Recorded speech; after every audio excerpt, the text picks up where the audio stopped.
Hello and welcome back to my channel. हजुरहरूले the intelligent investor भन्ने book त सुन्नै भएको होला। यो बुकलाई भ्यालु इन्भेस्टिङको बाइबल पनि भनिन्छ। हो, यो बुकको अथर हो बेन्जामिन ग्राहम। उहाँलाई फादर अफ भ्यालु इन्भेस्टिङ पनि भनिन्छ। अर्को कुरा, हजुरहरूले वारेन बफेटलाई त चिन्नै हुन्छ होला। वारेन बफेटले बेन्जामिन ग्राहमलाई आफ्नो मेन्टर मान्नुहुन्थ्यो। बेन्जामिन ग्राहम कुनै पनि स्टक बाइ गर्दा त्यो स्टकको प्राइस इन्ट्रिन्सिक भ्यालु यानि कि फेयर भ्यालु भन्दा कममा बाइ गर्नुपर्छ भन्ने कुरामा बिलिभ गर्नुहुन्थ्यो। त्यसैले यो कुरालाई प्र्याक्टिकली अप्लाई गर्नको लागि बेन्जामिन ग्राहमले ग्राहम नम्बर फर्मुला बनाएको थियो, जसको थ्रुबाट स्टक ओभर भ्यालु छ कि अन्डर भ्यालु छ इभ्यालुएट गर्न हेल्प गर्छ। Prerequisites for Graham number. Earning per share. कुनै पनि कम्पनीले एक किता सेयरको लागि कति प्रफिट भराउँछ त्यो चाहिँ अर्निङ पर सेयरले देखाउँछ। अर्निङ पर सेयर निकाल्ने formula net profit after tax minus preference dividend divide by number of outstanding share. Book value per share कुनै पनि कम्पनीको एसेट्सबाट लायबिलिटी घटाइसकेपछिको एक किता सेयरको एक्चुअल भ्यालुलाई चाहिँ बुक भ्यालु पर सेयर भनिन्छ। बुक भ्यालु पर सेयर निकाल्ने formula share holder equity minus preference equity divide by number of outstanding share. Graham number and interpretation. Graham number निकाल्ने formula root under 22.5 into earning per share into book value per share. यो फर्मुलामा 22.5 नै किन भयो त? त्योभन्दा पहिला यो टेबल बुझौँ है त। यदि PE ratio price divide by earning per सेयरको रेसियो, यदि PE ratio less than equal to 50 छ भने त्यो स्टक चाहिँ पोटेन्सियली अन्डर भ्यालु छ। तर अन्डर भ्यालु हुँदैमा त्यो राम्रो छ भन्ने हुँदैन। त्यही भएर किन्नुभन्दा अगाडि अरू पनि रिसर्च गर्ने। पीई रेसियो 15 देखि 25 भयो भने त्यो स्टक चाहिँ फेयर भ्यालु भएको स्टक मानिन्छ। कुनै राम्रो कम्पनी छ तर पीई रेसियो चाहिँ 15 देखि 25 को बिचमा भए पनि इन्भेस्ट गर्दाखेरि इन्भेस्टमेन्ट सेफ हुन्छ। पीई चाहिँ ग्रेटर देन 25 भयो भने त्यो स्टक चाहिँ पोसिबली ओभर भ्यालु छ। धेरै ग्रोथ एक्सपेक्टेड छ भने त्यस्तो बेला इन्भेस्ट गर्ने, तर सकेसम्म अभोइड गर्ने। त्यस्तो टाइममा किन्दाखेरि हामी कुनै पनि ट्रेन्डको टपमा पर्ने चान्स धेरै हुन्छ। PB ratio price divide by book भ्यालुको ratio, PB ratio less than 1 भयो भने त्यसको मिनिङ चाहिँ त्यो स्टक चाहिँ बुक भ्यालु भन्दा कम प्राइसमा ट्रेड भइरहेको छ भन्ने डिनोट गर्छ। पीबी चाहिँ 1 देखि 1.5 लाई चाहिँ भ्यालु इन्भेस्टिङको स्वीट स्पट मानिन्छ। बेन्जामिन ग्राहमले यसलाई ग्राहम कटअफ भनेर नामाकरण गरेको थियो। पीबी चाहिँ ग्रेटर देन 2 भनेको धेरै एक्सपेन्सिभ छ, सकेसम्म यस्तो चाहिँ अभोइड गर्नु पर्यो। बेन्जामिन ग्राहमले सेफ लिमिटको लागि कुनै पनि कम्पनीको PE less than equal to 50 र PB less than equal to 1.5 भएको बेला मात्र इन्भेस्ट गर्नुपर्छ। बेन्जामिन ग्राहमले म्याक्सिमम पीई 15 र म्याक्सिमम पीबी 1.5 लाई कन्सिडर गरेर एउटा सेफ इन्भेस्टमेन्ट लिमिट बनाएको थियो। त्यो चाहिँ 15 इन्टु 1.5 22.5 हो। यो 22.5 चाहिँ सेफ लिमिट भएको हुनाले यो फर्मुलामा आएको हो। थम रुल। यदि मार्केट प्राइस चाहिँ ग्राहम नम्बर भन्दा कम छ भने त्यो चाहिँ हाम्रो अन्डर भ्यालु स्टक भयो। त्यति बेला सकेसम्म किन्न खोज्ने। मार्केट प्राइस चाहिँ ग्राहम नम्बर भन्दा धेरै भयो भने ओभर भ्यालु स्टक, सकेसम्म वेट गर्ने, नकिन्ने यस्तो टाइममा। कुनै पनि कम्पनीको अर्निङ पर सेयर 25 छ र बुक भ्यालु पर सेयर चाहिँ 300 रुपियाँ छ भनेपछि यसको ग्राहम नम्बर चाहिँ 410 आयो। अकर्डिङ टु बेन्जामिन ग्राहम अब त्यो स्टकको फेयर भ्यालु चाहिँ 410 रुपियाँ भयो। यदि त्यो स्टक चाहिँ 410 भन्दा कममा ट्रेड भइरहेको छ भने त्यो चाहिँ अन्डर भ्यालु स्टक भयो। हो, त्यस्तो टाइममा किन्ने। यदि त्यो स्टक चाहिँ 410 भन्दा धेरैमा ट्रेड भइरहेको छ भने चाहिँ त्यो चाहिँ ओभर भ्यालु स्टक भयो। त्यस्तो चाहिँ सकेसम्म अभोइड गर्ने। Distance from Graham number. कुनै पनि स्टकको फेयर भ्यालुबाट मार्केट प्राइस कति माथि या कति तल छ त्यो चाहिँ यो फर्मुलाले दिन्छ। Market price minus Graham number divide by Graham number into 100। यो फर्मुलाबाट आएको एन्सर यदि पोजिटिभमा आयो भने मार्केट प्राइस चाहिँ ग्राहम नम्बर भन्दा धेरै छ भनेपछि यो चाहिँ हाम्रो भ्यालु स्टक हो। नेगेटिभ आयो भने मार्केट प्राइस चाहिँ ग्राहम नम्बर भन्दा कम छ भनेपछि यो चाहिँ अन्डर भ्यालु स्टक हो भन्ने बुझिन्छ। इक्जाम्पल, कुनै कम्पनीको अर्निङ पर सेयर 20 रुपियाँ छ र त्यो कम्पनीको बुक भ्यालु पर सेयर चाहिँ 150 छ भनेपछि ग्राहम नम्बर चाहिँ रुट अन्डर 22.5 इन्टु 20 इन्टु 150 गर्दाखेरि 259 आयो। अब यो इक्जाम्पलमा चाहिँ अब त्यो कम्पनीको मार्केट प्राइस चाहिँ 240 छ। अब डिस्टेन्स पर्सेन्टेज भनेको चाहिँ हाम्रो फर्मुला के हो भन्दाखेरि market price minus Graham number divide by Graham number into 100। अब हाम्रो मार्केट प्राइस चाहिँ 240 छ, ग्राहम नम्बर चाहिँ 259 छ। 240 माइनस 259 डिभाइड बाई 259 इन्टु 100 गर्दाखेरि -7.62 माइनस आउने बित्तिकै हाम्रो के हुन्छ अन्डर भ्यालु हुन्छ हो त्यो स्टक चाहिँ 7.62% अन्डर भ्यालु छ अब मार्केट प्राइस चाहिँ 300 छ भन्दै डिसेन्ट भएपछि पर्सेन्टेज भनेपछि 300 माइनस 259 डिभाइड 259 इन्टु 100 गर्दाखेरि 15.47% आउँछ एन्सर चाहिँ केमा आयो पोजिटिभ त्यो भएर चाहिँ 15.47% ओभर भ्यालु भयो यो स्टक चाहिँ ग्राम नम्बरको फर्मुला लगाएर नेपालको कमर्सियल ब्याङ्कमा अन्डर भ्यालु कम्पनी कुन छ ओभर भ्यालु कम्पनी कुन छ हेरौँ है त हामीले यो कोलम ए मा चाहिँ छ ब्याङ्कको नेम कोलम बी मा छ ब्याङ्कको सिम्बल कोलम सी मा चाहिँ छ earning per share column D मा चाहिँ छ book value per share column E मा चाहिँ छ Graham number root under 22.5 into earning per share into book value per share अगाडि earning per share book value per share D मा अनि त्यसपछि एफमा चाहिँ छ 22 सेप्टेम्बर 2025 को प्राइस छ यसमा चाहिँ कोलम जी मा चाहिँ छ रिम्याक्स 1 छ कसरी भन्दाखेरि कोलम ई र कोलम एफ लाई कम्पेयर गरेर रिम्याक्स अनि this distance from gram number छ कोलम एच मा अनि कोलम आई मा चाहिँ छ रिम्याक्स यो कोलम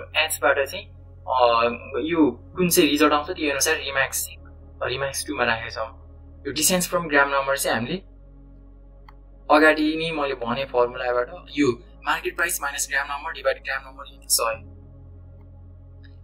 ल एग्रिकल्चर डेभलपमेन्ट ब्याङ्कको हेरौँ है त एडीबीएल ईपीएस चाहिँ हाम्रो 27 रहेको छ बुक भ्यालु पर सेयर चाहिँ 243 अनि ग्राम नम्बर चाहिँ यो दुईटा भ्यालु चाहिँ यो फर्मुलामा हाल्दाखेरि चाहिँ यति आयो 388 अनि सेप्टेम्बर 22 मा यसको प्राइस रहेको छ 317 अब 317 त 388 भन्दा त कम त्यही भएर यो चाहिँ के भयो हाम्रो अन्डर भ्यालु भयो हाम्रो ग्राम नम्बर भन्दा प्राइस कम छ भने अन्डर भ्यालु ग्राम नम्बर भन्दा प्राइस धेरै छ भने ओभर भ्यालु अनि त्यसै गरी अनि डिस्टेन्स फ्रम ग्राम नम्बर चाहिँ कसरी आयो भन्दाखेरि market price minus Graham number divide by फेरि त्यसपछि ग्राम नम्बर इन्टु 100 गर्दाखेरि चाहिँ हाम्रो -18.50 आयो पर्सेन्ट माइनस आउने बित्तिकै त्यो कम्पनी चाहिँ अन्डर भ्यालु छ कतिले अन्डर भ्यालु रहेछ भन्दा 18.5% चाहिँ यो 388 बाट चाहिँ 317 भनेको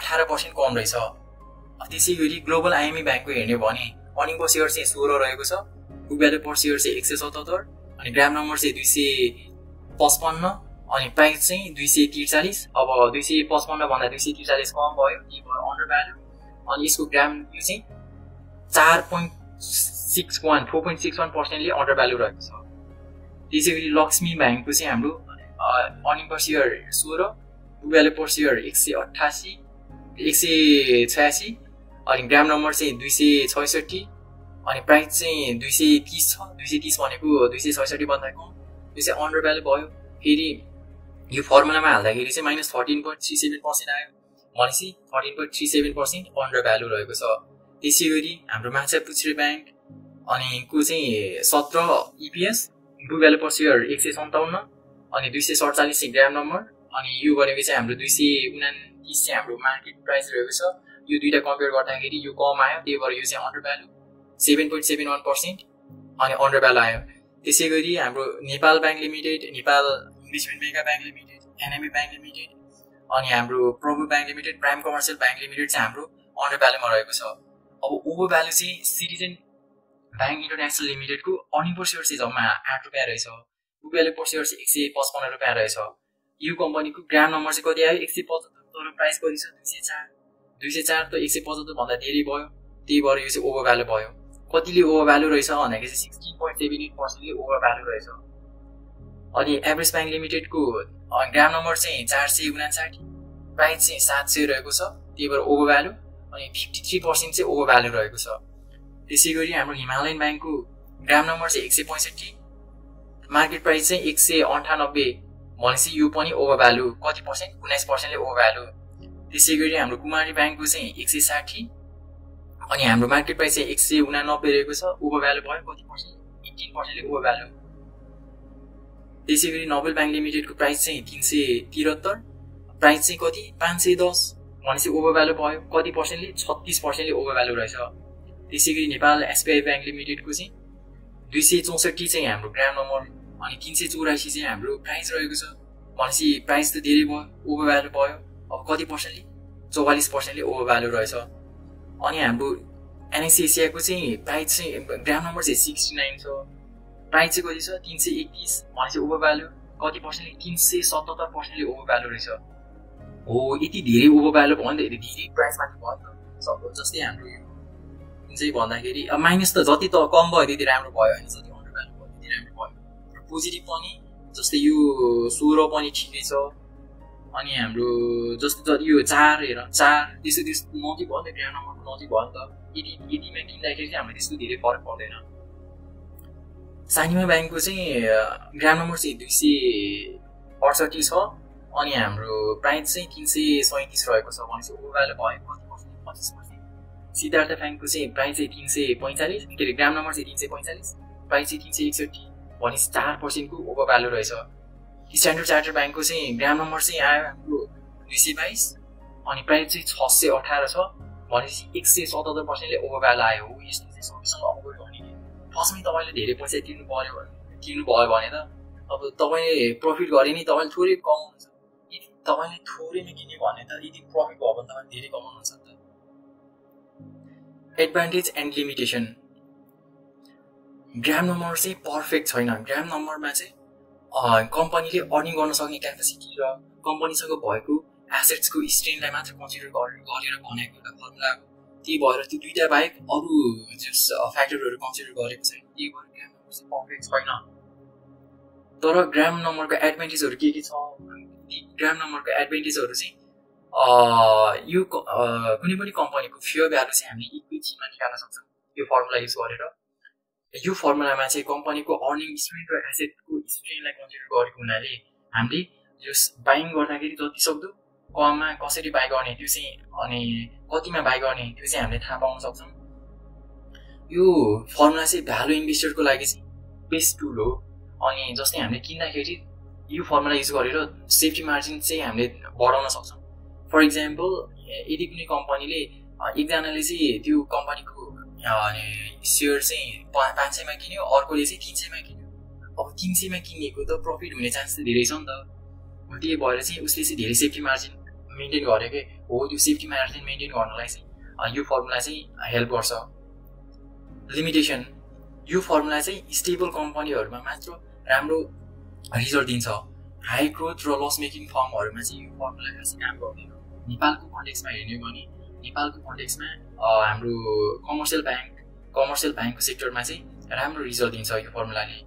यो फर्मुलाले चाहिँ फ्युचरमा कति ग्रोथ हुन्छ त्यो चाहिँ देखाउँदैन। यो फर्मुलाले चाहिँ जति सक्दो कममा कसरी किने त्यति जति सक्दो कममा कति प्राइस तिर्दाखेरि ठिक हुन्छ त्यो मात्र देखाउँछ। अनि यो फर्मुला चाहिँ अरू फर्मुलाहरूलाई युज गरेर अरू फर्मुलाहरूसँग सँगसँगै युज गरेर यो फर्मुला पनि युज गर्ने अरू फर्मुलाहरू जस हाम्रो फाइनेन्सियल रेसियो अरू टेक्निकल इन्डिकेटरहरू सबै सँगसँगै युज गरेर इन्भेस्ट गर्दाखेरि चाहिँ जस हामीले प्रफिट कमाउने चान्स चाहिँ धेरै हुन्छ। Final thoughts. यो ग्राम नम्बर चाहिँ एउटा कम्पास जस्तो। कम्पासले के गर्छ? कम्पासले एउटा राइट डिरेक्सन मात्र देखाउँछ तर पुरै बाटो त देखाउँदैन नि त, पुरै म्याप त होइन यो। त्यही कारणले ग्राम नम्बरलाई चाहिँ अरू फाइनेन्सियल रेसियो अरू टेक्निकल अनि इन्डिकेटरहरू टेक्निकल एनालाइसिसहरू गरेर राम्रोसँग फन्डामेन्टल जस कम्पनीसँग डेप कति छ त्यो सबै एनालाइसिस गरिसकेपछि मात्र इन्भेस्ट गर्ने।